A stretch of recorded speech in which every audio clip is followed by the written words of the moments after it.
Have you ever watched an empty playground swing drift back and forth and noticed how perfectly predictable the rhythm is? Whether things swing, bounce, or vibrate, they all seem to follow a very specific set of rules. In physics, this repetitive back and forth cycle is called oscillatory motion. To understand how it works, imagine a dog tied to a pole with a highly elastic rubber leash. Right now, the dog is sitting still. The pole represents what we call the equilibrium position, the natural resting place. Now imagine the dog spots a squirrel and runs away. The rubber leash stretches out, building up heavy tension until it yanks the dog backward toward the pole. The dog picks up so much speed that it can't actually stop at the pole. It flies right past it, immediately stretching the rubber leash out in the exact opposite direction. That tension inside the leash is called the restoring force. Its only job, the sole reason it exists, is to pull the object back to the center. This inability to stop in the middle creates a perpetual tug-of-war. That completely predictable overshoot is the mechanical engine powering all simple harmonic motion. Let's swap the dog out for the classic physics model, a simple block attached to a spring anchored to a wall. Right now, the spring is perfectly relaxed on the center dotted line, its equilibrium. Pull the block to the right and the spring stretches. Let go, and that restoring force we talked about yanks the block backward to the left. Because of the speed it picked up, the block shoots right past the center line. It compresses the spring tightly against the wall, which then shoves the block back toward the right. There is a golden rule governing this cycle. The further you push or pull the block away from the center line, the stronger the restoring force becomes. Look closely at the absolute edges of the path.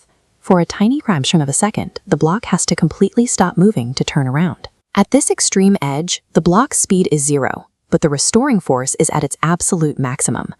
Now look at the center. As the block glides perfectly over the equilibrium line, the spring is completely relaxed. The restoring force drops all the way to 0, but the speed of the block hits its maximum. We have a continuous inverse trade-off. High speed means low force. High force means low speed.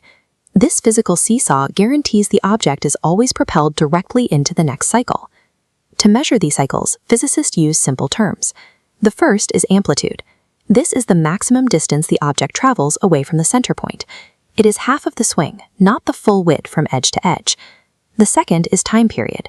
This measures the exact number of seconds it takes for the object to complete one full round-trip cycle. Alternatively, we can count the frequency. Instead of clocking a single swing, frequency measures how many complete cycles can fit inside a single second. Because they measure opposite sides of the same movement, frequency and time period are direct mathematical opposites. Frequency equals 1 divided by the time period.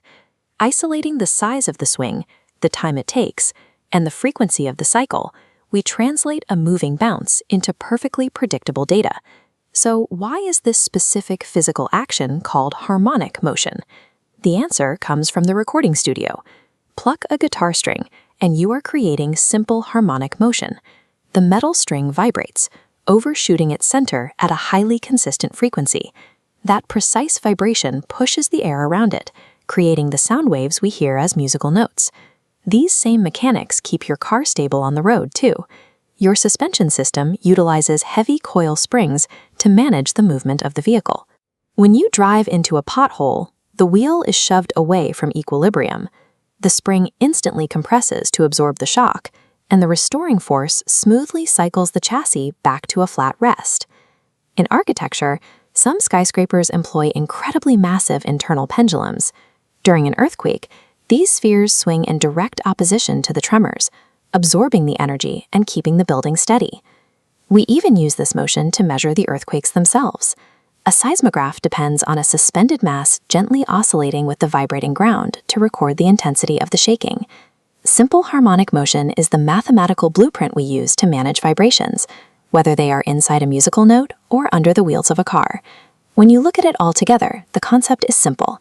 It's a rhythmic cycle where a restoring force always pulls an object back to the center, and the further the object wanders, the harder it gets pulled.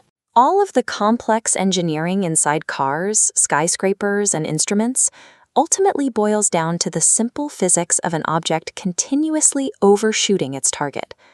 The next time you listen to a guitar chord, glide over a bump in the road, or watch a child push off on a swing, you'll know exactly what is happening.